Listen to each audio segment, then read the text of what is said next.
रुचि को बेसन के लड्डू बहुत पसंद थे। जितना उसे बेसन के लड्डू खाना पसंद था, उतना ही बनाना भी अच्छा लगता था। वो खाने की सभी चीजें बहुत अच्छी तरह से बनाया करती थी। एक दिन सुबह वो पीले कपड़े पहने रसोई में बेसन के लड्डू बना रही थी कि तभी उसकी माँ सरला वहाँ आती है। बेटी, तो आज सुबह सुबह रसोई में कैसे? और ये पीले कपड़े क्यों पहने हैं तूने? माँ, आज वीरवार है, मुझे मंदिर जाना है, इसलिए मैंने पीले कपड़े पहने हैं। अब समझ में आया, इसलिए तू ये बेसन के लड्डू बना रही है। हाँ माँ, वो भगवान को भोग लगाना है ना, इसलिए।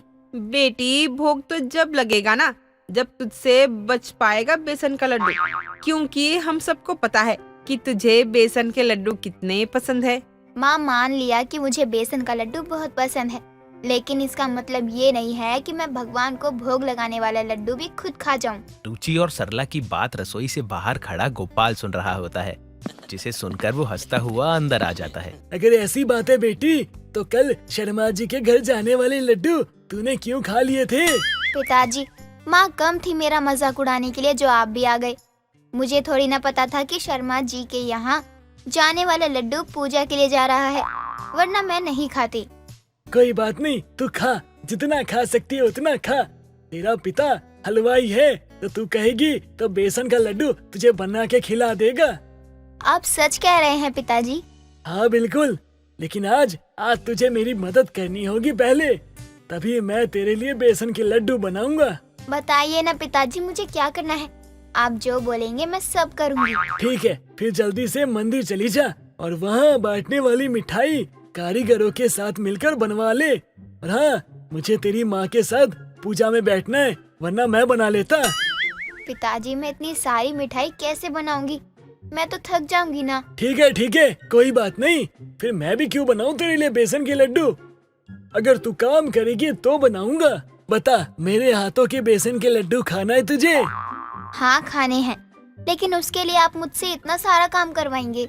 बेटा जी, कुछ पाने के लिए कुछ खोना पड़ता है। या तो तू अपना आलस देख या अपना मनपसंद बेसन का लड्डू खा। गोपाल इतना कहकर सरला को लेकर वहाँ से चला जाता है, जिसके बाद रुचि अपने बनाए हुए बेसन के लड्डू को मंदिर में ले जाती है और भोग लगाकर अकेले ही खाने के लिए बैठ जाती है। तभी उसका छोटा भाई हरीश वहाँ आता है और प्लेट में एक ही लड्डू रखा देख कहता है, दीदी, अब तो एक ही लड्डू बचा है प्लेट में, तो मुझे खाने दो। देख भाई, मैं हर चीज में बंटवारा कर सकती हूँ, लेकिन बेसन के लड्डू का नहीं। और वैसे भी एक ही लड्डू बचा है, इसमें क्या बंटवारा करूँ मैं? दीदी, कितना झूठ बोलती हो आप। पूरी प्लेट के बेसन के लड्डू तो खा गई आप। मुझे लगा आप मुझे बुलाओगी और कहोगी भाई ये ले, तू भी खा ले, क्योंकि आपको पता था कि मैं घर में हूँ। लेकिन नहीं, आप सारे लड्डू तो अकेले खा गई। तू झूठ बोल रहा है, मैं नहीं। इस प्लेट में एक ही लड्डू था। क्या सबूत है तेरे पास कि ये प्लेट लड्डू से भरी थी? आया कुछ समझ में? अब बोलो, ये वीडियो झूठी है। तूने ये वीडियो कब बनाई? तू बड़ा हो गया है, लेकिन तेरी ये वीडियो बनाकर ब्लैकमेल करने वाली आदत जाएगी नहीं। क्या करे दीदी, आप जैसे समझदार इंसान हमारे साथ रहती है, तो समझदारी तो दिखानी पड़ती है ना। आपका क्या भरोसा कब आप हमें झूठा बना दो। मुझे तो ये पता है कि पिताजी आपके लिए बेसन के लड्डू बनाने वाले हैं। अगर मैंने उनको बता दिया कि आप पहले ही एक प्लेट लड्डू चट कर चुकी हो, तो क्या वो आपके लिए लड्डू बनाएंगे? तू ऐसा कुछ नहीं करेगा, वरना अच्छा नहीं होगा। तो फिर आप ये लड्डू मुझे खाने दो, तो मैं किसी को कुछ नहीं कहूँगा। रुचि प्लेट में बचा हुआ लड्डू अपने भाई को देकर अपने पिता का दिया हुआ काम पूरा करने के लिए मंदिर निकल जाती है और कारीगरों के साथ लगकर सारी मिठाइयाँ बनवाकर शाम तक घर वापस आ जाती है। पिताजी, आपने जो काम दिया था मैंने वो काम पूरा कर दिया है। अब आप कल सुबह मेरे लिए बेसन के लड्डू बनाएंगे। मैं अपनी जुबान से पीछे नहीं हटूंगा। मैं कल ही तुझे बेसन के लड्डू बना के खिलाऊंगा। अब खुश? जी पिताजी, मैं बहुत खुश हूँ। इतना भी इसे सर पर मत चढ़ाइए। आपको नहीं पता ये बहुत लड्डू खाती है।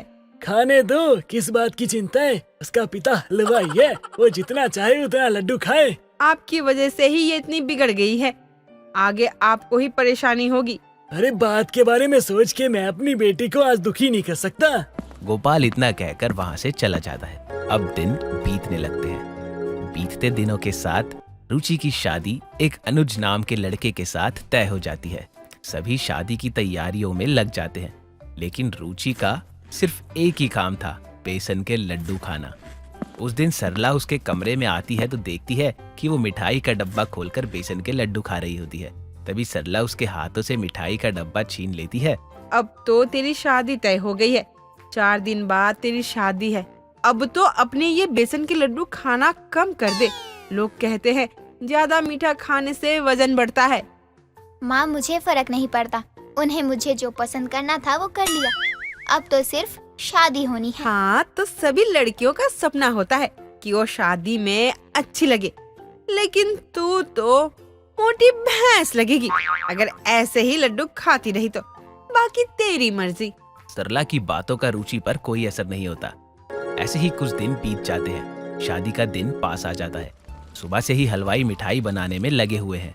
सभी शादी की तैयारी कर रहे होते हैं। रुचि को जैसे ही मिठाई की खुशबू आती है वो कारीगरों के पास जाकर मिठाई ले आती है और अपने कमरे में बैठकर खाने लगती है। तभी सरला शादी का जोड़ा लेकर उसके पास आती है और उसे मिठाई खाता देख बोलती है, अगर आज तू पूरे दिन में एक भी बार मुझे मिठाई खाते हुए दिखी तो मुझसे बुरा कोई नहीं होगा। मैं भूल जाऊंगी कि आज तेरी शादी है। इतनी मिठाई खा रही है, अगर तबीयत खराब हो गई तो रात में मंडप में कैसे बैठेगी? ठीक है माँ, नहीं खाऊंगी, आप गुस्सा मत करो। सरला वहाँ से चली जाती है और बाकी कामों में लग जाती है। कुछ टाइम बाद रात को बारात आने पर सरला रुचि को बाहर ले जाने के लिए कमरे में आती है तो देखती है वो बाथरूम में उल्टियाँ कर रही है। रुचि, क्या हुआ तुझे? तेरी तबीयत तो ठीक है, तू ऐसे उल्टियाँ क्यों कर रही है? अगर मैंने माँ को बता दिया कि मैंने उनके जाने के बाद फिर से बेसन के लड्डू खाए हैं तो मुझे बहुत डांट पड़ेगी। इस समय चुप रहना ही ठीक है। बोलना रुचि, मुंह में दही क्यों जमा रखी है? मुझे बहुत चिंता हो रही है। कुछ नहीं माँ, शादी का समय है, बस उसी को लेकर थोड़ी सी घबराहट हो रही थी। आप बेवजह चिंता मत करो। कोई परेशानी हो तो बता दे। तबीयत ठीक नहीं है तो डॉक्टर को बुलाऊं? नहीं माँ, मैं ठीक हूँ। आप 10 मिनट दीजिए, मैं तैयार हो जाऊंगी। बस चुन्नी लगानी है। ठीक है, मैं कमरे के बाहर तेरा इंतजार कर रही हूँ। जल्दी आजा बेटा, सभी मंडप में तुझे बुला रहे हैं। आप चलिए, मैं आती हूँ। सरला कमरे से बाहर चली जाती है। रुचि जल्दी से तैयार होकर अपनी माँ के साथ शादी के लिए मंडप में पहुँचती है और शादी शुरू हो जाती है। लेकिन जरूरत से ज्यादा बेसन के लड्डू खाने की वजह से रुचि को फूड पॉइजनिंग हो जाता है, जिसके कारण वो मंडप में ही उल्टियाँ करना शुरू कर देती है। उसे उल्टियाँ करता देख वहाँ खड़े सभी लोग बातें बनाने लगते हैं कि तभी सरला की पड़ोसन शांति उसके पास आती है। सरला, रुचि ठीक तो है ना? कहीं कोई गलती तो नहीं हो गई इससे? साइड में ले जाकर पूछ जरा। शांति बहन, आप ये क्या बातें कर रही हैं? उल्टियाँ आने का मतलब ये नहीं है कि मेरी बेटी गलत है। हो सकता है इसने कुछ ज्यादा ही उल्टा सीधा खा लिया हो, इसीलिए इसे उल्टी हो रही है। हाँ, हो सकता है, लेकिन ये सब मैं नहीं कह रही, बल्कि लड़के वालों की तरफ से लोग बोल रहे हैं कि लड़की गलत है। नहीं नहीं, ये सब झूठ है। मैं गलत नहीं हूँ। मुझे उल्टियाँ प्रेग्नेंट होने की वजह से नहीं, बल्कि बोलना बेटी, क्यों रुक गई तू? वो जब बोलने के लिए कुछ होगा तभी तो बोलेगी। लगता है आपकी बेटी हाथ से निकल गई। आप सब रुक जाइए, ऐसा कुछ नहीं है। ये देखिए, ये वीडियो देखिए आप लोग। सबकी बातें सुनकर अनुज को बहुत गुस्सा आता है। वो सभी को एक वीडियो दिखाता है जिसमें रुचि शादी के जोड़े में बैठी 2 डब्बे बेसन के लड्डू खा रही होती है। उसे देखने के बाद सभी समझ जाते हैं कि उसको उल्टियाँ प्रेग्नेंट होने की वजह से नहीं, बल्कि जरूरत से ज्यादा लड्डू खाने की वजह से हुई है। जिसके बाद सभी डॉक्टर को बुलाते हैं और उसका इलाज करवाते हैं और आराम आने के बाद शादी की सारी रस्में पूरी हो जाती है। इस तरह से बेसन के लड्डू खाने वाली रुचि की शादी टूटते टूटते बच जाती है। लता मद्रासी थी और वो अपने मद्रास की सभ्यता और मान्यता पर बहुत विश्वास रखती थी। सौभाग्य से उसके 5 बेटे थे और जिनमें से 4 की शादी हो चुकी थी। अब उसकी चिंता थी तो अपने सबसे छोटे बेटे धीरेन की, जिसकी शादी अभी तक नहीं हुई थी। आइयो मुर्गन, अब कौन इस नालायक को समझाए?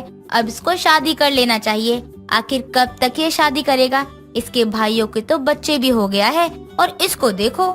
आइयो अम्मा, मैं शादी कर लेगा। मुझे कोई परफेक्ट लड़की मिलेगी तो मैं पक्का कर लेगा। आप मेरी फिक्र मत करो। अयो रामा, माँ जी, आप क्यों इसको समझाने में अपनी तबीयत खराब कर रहा है? हम इसके लिए बढ़िया लड़की देख लेंगे और इसको पसंद आ जाएगी। अम्मा, मेरी कजिन की लड़की है बहुत सुंदर, और आपको पता है अम्मा, उसके पापा डोसा बनाती, लड़की को भी डोसा आती होगी। हम सब साथ खुश खुश हैप्पी हैप्पी रहेंगे।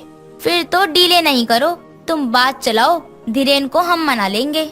लता ये कहती है और सीमा शादी की बात चलाती है और धीरेन को भी लड़की फाइनली पसंद आती है और दोनों की शादी हो जाती है। अब लता की पांचों बहुओं को डोसा तो पसंद था, लेकिन लता की पांचवी बहू अपनी पहली रसोई में अलग टाइप का डोसा बनाकर सबके आगे रखती है और उसे देखकर लता कहती है, अयो रामा रामा, बहू तेरा डोसा ही जल गया क्या? ये इतना काला क्यों लग रही है? नहीं अम्मा, ये जला नहीं है, ये चॉकलेट डोसा है इसलिए काला है। तुम पागल हो गई क्या? डोसा तो क्रिस्पी और मसाले वाला अच्छा लगती, फिर तुमने ये चॉकलेट डोसा क्यों बनाई? क्योंकि आज मेरी पहली रसोई था, तो कम्युनिटी के हिसाब से डोसा बनानी थी और पहली रसोई के हिसाब से मीठा बनानी थी, इसलिए ये चॉकलेट डोसा बनाई।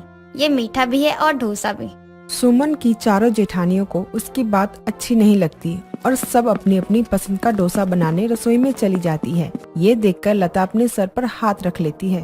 अयो रामा, अब मेरे एक ही घर में रोज 5 तरह का डोसा बनेगी।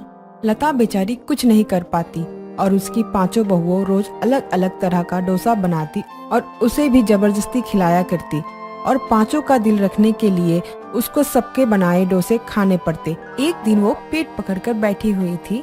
माना कि हम साउथ इंडियन हैं, लेकिन सुपर वुमेन नहीं। इतना डोसा रोज खाएंगे तो खुद डोसा बन जाएंगे। अब तो सपने में भी मेरे को डोसा ही नजर आती है, कोई तो सोल्यूशन निकालनी पड़ेगी। लता ये कहती है, उसके बाद अपनी पांचों बहुओं को अपने पास बुलाती है। देखो, मैं जानता है कि तुम सबको डोसा खाने की आदत है और तुम सबका दिल रखने के लिए मुझे तुम सबके डोसे भी खानी पड़ती है। अब मैं रोज तो डोसे नहीं खा सकती ना। क्यों नहीं खा सकते आप अम्मा? डोसा तो अच्छा ही होता है और आप तो लकी हैं कि आपको 5 अलग अलग तरह का डोसा खाने को मिल रहा है। हाँ अम्मा, मेरे को तो लगती कि हम सबको डोसा स्टॉल लगा लेनी चाहिए। हम सबको इतनी तरह का डोसा बनाना आती है, फिर हम वो सब डोसा खा भी लिया करेंगे और बेच भी दिया करेंगे। हाँ, तुम सही कह रही सीमा। चलो पैसे मिलाकर डोसे का स्टॉल का तैयारी करते हैं।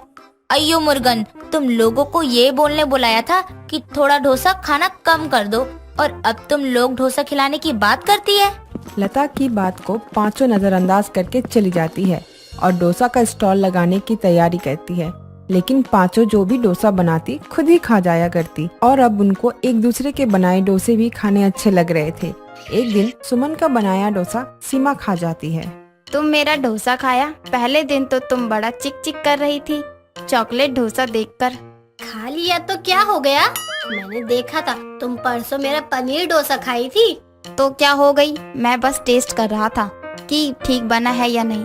और मैं भी टेस्ट कर रहा था और बता दूं, बहुत बेकार बना थी डोसा। सीमा और सुमन लड़ रहे थे कि तभी वहाँ एमसीडी वाले लोग आते हैं और उनके स्टॉल पर ताला लगाकर चले जाते हैं। अब लता की 5 डोसा खाने वाली बहुएं स्टॉल पर डोसा ना बेचकर घर पर ही खा रही थी। तभी लता उन पांचों को समझाती है, कोई बात नहीं, अगर तुम लोगों का स्टॉल नहीं चला तो लेकिन मुझे इस बात का खुशी है कि अब तुम लोगों को एक दूसरे का डोसा पसंद आती है। अब से तुम पांचों हफ्ते के एक एक दिन अपनी अपनी पसंद का डोसा बना सकती है। और बाकी के 2 दिन? अब क्या तुम लोग हफ्ते के एक दिन मेरे पसंद का डोसा नहीं बना सकती हो क्या? और रही बात एक दिन की, तुम पांचों उस दिन मेंदू बड़ा और इडली बना देना। लता की बात उनकी पांचों बहुओं को अच्छी लगती है और अब पांचों हफ्ते में 6 दिन डोसा खाया करती। ऐसे ही मस्त उनकी जिंदगी कट रही थी। एक दिन मद्रास में एक अनाउंसमेंट होती है कि 5 फुट का डोसा बनाया जा रहा है और जो भी उसे खा पाएगा उसे 1 लाख का इनाम दिया जाएगा। ये सुनकर पांचों खुश हो जाती है और अपनी सास के साथ प्लान बनाती है। माँ जी, मेरे को लगता है कि हमको इसमें नाम लिखवाना चाहिए, पूरे 1 लाख का इनाम मिलेगा। सही बोला तुमने। तुम सब पागल हो गई हो क्या? जो एक डोसा खाएगा उसको 1 लाख इनाम है, लेकिन ये भूल गई कि प्रतियोगिता में पार्ट लेने के लिए 20,000 की फीस भी है। अरे माँ जी, क्या करता है आप? आपके घर से 5 बहुएं पार्ट लेंगी, एक तो जीत ही जाएगी ना। आपकी तो 5 बहुएं ही डोसा खाने वाली बहुएं हैं। हाँ अम्मा जी, और आपको तो हमारा हौसला बढ़ाना चाहिए, और आप हमको इस तरह परेशान कर रहा है। ठीक है, जो करना है करो।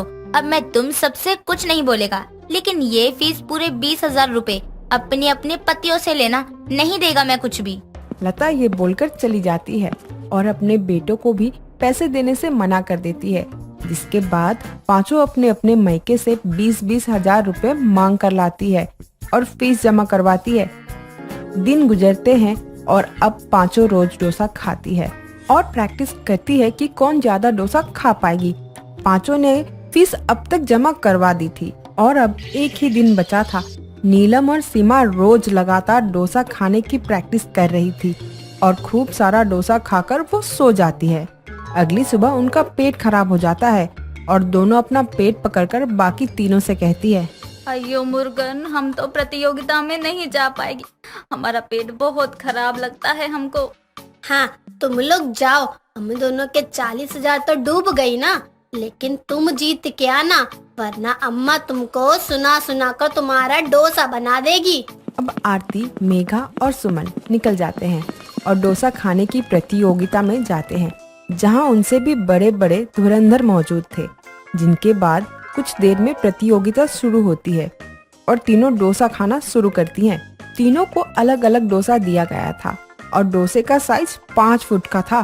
तीनों खाने लगती है और कुछ देर में खाकर थक जाती है, जिसके बाद आरती धीरे से मेघा से कहती है, अयो मुर्गन, मेरे से और डोसा नहीं खाई जाएगी, अब मैं तो हार मान रही है, तुम लोग अपना देख लो।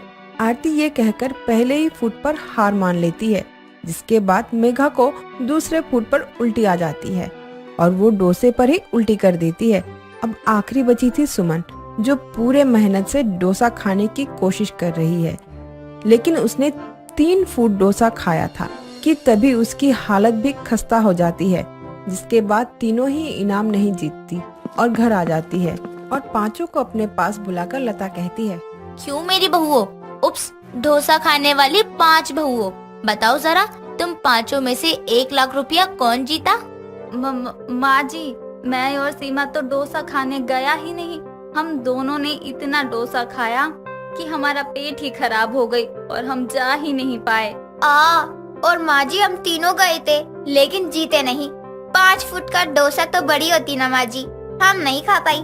वही तो मैं तुम पांचों को समझा रही थी, डोसा खाना अलग है और डोसा 5 फुट का खाना अलग। देखो अब तुम लोगों ने क्या किया कि डोसा खाने के चक्कर में तुम लोग 80,000 रुपए ही हार गयी।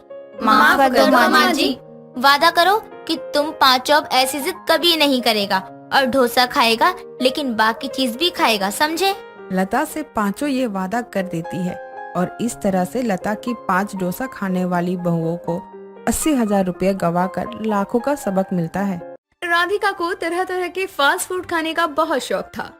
उनमें उसे सबसे ज्यादा छोले कुलचे पसंद थे, लेकिन कुछ समय बाद उसकी शादी अभय नाम के लड़के से हो जाती है, जो कि शहर में काम करता था और गांव में रहता था।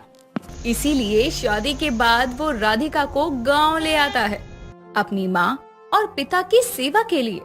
और यहाँ आने के बाद, सुनिए जी, अब बहुत समय हो गया है, मैंने कब से छोले कुलचे नहीं खाए हैं, चलो ना आज कहीं बाहर जाकर छोले कुलचे खाते हैं। क्या कहा, छोले कुलचे खाने हैं? लेकिन राधिका, यहाँ गांव में छोले कुलचे नहीं मिलते हैं, यहाँ तो बस गांव का देसी खाना ही मिलता है, आलू पूरी या छोले पूरी। क्या इस गांव में छोले कुलचे नहीं मिलते? अरे यार, ये कैसा गांव है जहाँ छोले कुलचे नहीं है? तो गांव ही बेकार है। ऐसा करते हैं, जब छुट्टियां खत्म होने के बाद तुम शहर जाओगे ना, तो मैं भी तुम्हारे साथ शहर चलूंगी। यहाँ नहीं रह सकती मैं छोले कुलचे खाए बिना, मुझे दिन में एक बार तो चाहिए ही छोले कुलचे। ये कैसी बात कर रही हो तुम? भला छोले कुलचे के लिए ऐसा कौन करता है? मैं करती हूँ क्योंकि मुझे पसंद है छोले कुलचे, और मैंने कह दिया कि मैं भी शहर जाऊंगी तो बस जाऊंगी, वहाँ पर रोज छोले कुलचे मिलते हैं, मैं तो वहीं से खाऊंगी। दोनों की आवाजें बाहर तक आ रही थी और उनकी आवाज सुनकर राधिका की सास पारुल कमरे में आती है। क्या बात हो गई है? तुम दोनों इतनी जोर जोर से क्यों चिल्ला रहे हो? पता भी है बाहर तक तुम दोनों की आवाज आ रही है। देख लीजिए माँ जी अपने बेटे को, ये मेरी बात ही मानने को तैयार नहीं है। लेकिन बात क्या है ये तो बता बहू। माँ, मैं बताता हूँ, ये कह रही है गांव में छोले कुलचे नहीं मिलते हैं, इसलिए मुझे भी शहर ले चलो, वहाँ जाकर इसे छोले कुलचे खाने हैं। क्या बहू, छोले कुलचे खाने शहर जाएगी तू? अगर तुझे इतना ही मन है तो घर पर बना ले, वहाँ जाने की क्या जरूरत है? माँ जी, जो बात शहर के छोले कुलचों में है वो घर के छोले कुलचों में नहीं होती, इसलिए मुझे तो शहर जाकर ही छोले कुलचे खाने हैं। हे भगवान, पता नहीं किस जन्म का बदला लिया है हमें छोले कुलचे खाने वाली बहू देकर। बेटा सुन, तू जा अपने काम पर, इसे यहीं रहने दे। 2 दिन रहेगी तो सब भूल जाएगी, जा तू। इतना कहकर पारुल वहाँ से चली जाती है, लेकिन राधिका अब भी अभय से शहर के छोले कुलचे खाने की जिद करती है, पर उसकी वो एक नहीं सुनता और वहाँ से चला जाता है। ऐसे ही कुछ दिन और गुजरते हैं। बिना छोले कुलचे खाए राधिका को बहुत गुस्सा आता है और वो घर के किसी काम को हाथ नहीं लगाती। इस बात से उसकी सास बहुत नाराज थी। एक दिन राधिका अपने फोन में फूड ब्लॉगिंग देख रही थी, जिसमें उसे नजर आ रही लड़की कहती है कि शिमला में भारत के सबसे अच्छे छोले कुलचे मिलते हैं। ये लोग मुझे जाने नहीं देंगे। कितनी बार मैंने कहा है मुझे शहर के छोले कुलचे खाने हैं, पर इन्होंने नहीं सुना। अब तो मैं शिमला के छोले कुलचे खाऊंगी और वो भी बिना बताए जाऊंगी वहाँ। ये कहकर राधिका अपनी अलमारी में जाकर देखती है तो वहाँ पर कुछ पैसे रखे थे, जिन्हें वो अपने पर्स में रख लेती है और रात होने के बाद चुपके से अपनी सास के कमरे में जाती है और वहाँ से भी कुछ पैसे आराम से चुरा कर कहती है, माफ करना माँ जी, लेकिन अब मुझे शिमला के छोले कुलचे खाने हैं तो कहीं से तो पैसे लेने होंगे ना। और आप इतनी सीधी भी नहीं हैं कि मेरे बोलने या मांगने से दे देती, इसलिए आपको बिना बताए ये पैसे लेकर जा रही हूँ और वहाँ से छोले कुलचे खाने के बाद आराम से वापस आऊंगी। अभी चलती हूँ, राम राम माँ जी। इतना कहकर राधिका वहाँ से चली जाती है। आधी रात वो किसी चोर की तरह घर से निकलती है और सीधा रेलवे स्टेशन पहुँच जाती है। कुछ घंटों का सफर तय करके वो शिमला पहुँचने वाली थी। यहाँ सुबह होने के बाद जब पारुल की आँख खुलती है तो वो राधिका को आवाज देती है, लेकिन लाख आवाज देने के बाद भी जब वापस से जवाब नहीं आता तो वो राधिका के कमरे में जाती है और देखती है कि वहाँ पर राधिका है ही नहीं। हाय राम, राधिका कहाँ चली गई? रात तो कमरे में ही थी, कहीं किसी के साथ भाग तो नहीं गई? नहीं, ऐसा नहीं कर सकती। एक बार ठीक से देख लेती हूँ, घर में क्या पता यहीं कहीं हो। इतना कहकर वो घर में चारों ओर राधिका को देख लेती है, लेकिन वो उसे कहीं नहीं मिलती। पारुल अपने कमरे में जाकर अपनी अलमारी देखती है तो वहाँ से कुछ पैसे गायब थे और एक चिट्ठी रखी हुई थी। माँ जी, मैंने आपसे कितनी बार कहा मुझे अभय जी के साथ शहर जाने दो, मुझे वहाँ के छोले कुलचे खाने, लेकिन आपने मेरी बात ही नहीं सुनी। अब मैं शहर नहीं बल्कि शिमला के छोले कुलचे खाने जा रही हूँ और जल्दी वहाँ से वापस आ जाऊंगी। आप मेरी चिंता मत करना, अपना ध्यान रखना। और हाँ, अलमारी में बहुत सारे पैसे थे तो मैंने उसमें से कुछ पैसे ले लिए। अब आपके बाद ये पैसे मेरे ही तो है ना, अपना ध्यान रखना। बाय। हे भगवान, मेरी बहू छोले कुलचे खाने के लिए घर से भाग गई, वो भी पैसे लेकर। एक चिट्ठी छोड़ गई है, अब मैं इस चिट्ठी के सहारे कहाँ ढूंढूं अपनी बहू को। ये पढ़कर पारुल को गुस्सा आता है और वो जल्दी से अपनी बेटी को कॉल लगाती है। बेटा कहाँ है तू? जल्दी से घर आ, सारा काम दाम छोड़कर तू आजा। लेकिन माँ क्या हुआ, बताओ तो। क्या हुआ? अरे तेरी वो छोले कुलचे वाली बीवी घर से भाग गई, सारे पैसे लेकर भागी है। अब तू जल्दी आजा, अगर गांव वालों को पता चल गया तो बदनामी हो जाएगी। लेकिन माँ, राधिका ऐसा नहीं कर सकती, ध्यान से देखो, घर में ही होगी कहीं। बेटा मैंने सब जगह देख लिया, अलमारी से पैसे चुराए हैं और एक चिट्ठी भी रखी है जिसमें लिखा है कि वो शिमला के छोले कुलचे खाने चली गई। ठीक है माँ, मैं ऐसा करता हूँ, शिमला जाकर राधिका को ढूंढता हूँ, उसे कहीं से भी लेकर आऊंगा, आप चिंता मत कीजिए। इतना कहकर वो कॉल काट देता है और राधिका को ढूंढने के लिए निकल जाता है। वहीं दूसरी ओर राधिका शिमला पहुंच चुकी थी। वहां जाकर वो उस छोले कुलचे वाले को ढूंढती है, लेकिन उसे वो कहीं भी नहीं मिलता। अरे यार, छोले कुलचे खाने इतनी दूर तो आ गई, लेकिन अभी तक वो छोले कुलचे वाला दिख क्यों नहीं रहा? और तो यहाँ तो ठंड भी बहुत है, क्या करूं? थोड़ा आगे जाकर उस चाय वाले से पूछती हूँ। ये कहकर वो आगे एक चाय की दुकान पर जाती है और वहाँ जाकर उससे उस छोले कुलचे के बारे में पूछती है। भैया, यहाँ का सबसे फेमस छोले कुलचे वाला कहाँ दुकान लगाता है? क्या आप मुझे उसका पता बता सकते हैं? अरे बहन जी, छोले कुलचे की दुकान तो यहाँ नहीं है। आप एक काम कीजिए, आप तनिक आगे जाके पता कर लीजिए, कोई जानता तो होगा ही ना। अरे थोड़ा याद कीजिए ना, शायद आपको पता हो, क्योंकि वो छोले कुलचे वाला बहुत फेमस है और उसके बारे में आप ना जानते हो ऐसा तो हो ही नहीं सकता ना। थोड़ा तो याद कीजिए, याद आ जाएगा आपको।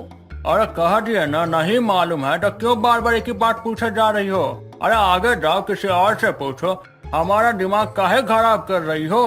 हाँ जा रही हूँ, ज्यादा अक्कड़ दिखाने की जरूरत नहीं है, समझे? चाय वाले की बात सुनकर वो आगे चली जाती है। वहाँ भी काफी सारे लोगों से छोले कुलचे वाले के बारे में पूछती है। बहुत पूछने के बाद उसे कोई उस छोले कुलचे वाले का पता बता देता है। राधिका उस छोले कुलचे वाले के पास जाकर एक प्लेट छोले कुलचे लेती है और अपना पर्स एक तरफ रखकर छोले कुलचे खाती है और कहती है, ये क्या? मैंने तो सुना था यहाँ के छोले कुलचे बहुत फेमस है, लेकिन इसमें तो ऐसी कोई बात ही नहीं लग रही। नहीं इनका स्वाद अच्छा है, ऐसा लग रहा है जैसे 2 दिन से रखे हुए हैं और खराब हो गए हैं। अभी बताती हूँ इसे।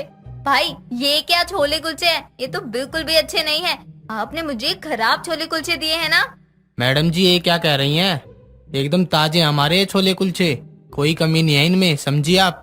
तुम झूठ कह रहे हो, एकदम बकवास है ये छोले कुलचे। आज तक मैंने इतने बुरे छोले कुलचे नहीं खाए। अगर इतने ही बुरे लग रहे हैं तो पैसे देकर जाओ यहाँ से। हाँ जा रही हूँ, तुम्हारे पैसे तुम्हारे मुंह पर मारूंगी। मुझे खुद शर्म आ रही है कि मैं इतने बेकार छोले कुलचे खाने के लिए गांव से यहाँ आ गई। अरे मैडम आप पैसे देकर यहाँ से जाओ, दिमाग मत चाटो हमारा। ये क्या? मेरा पर्स कहाँ है? मैंने यही रखा था, कहाँ गया मेरा पर्स? राधिका का पर्स वहाँ से चोरी हो चुका था और अब उसके पास पैसा नहीं था। ये देखकर छोले कुलचे वाला उसे शक की निगाहों से देखता है और उससे अपनी दुकान के सारे झूठे बर्तन धोने को कहता है। राधिका को अपनी गलती समझ आती है और अब उसे वापस घर जाना था। फिलहाल अभय का इंतजार करने के अलावा उसके पास कोई दूसरा चारा नहीं था।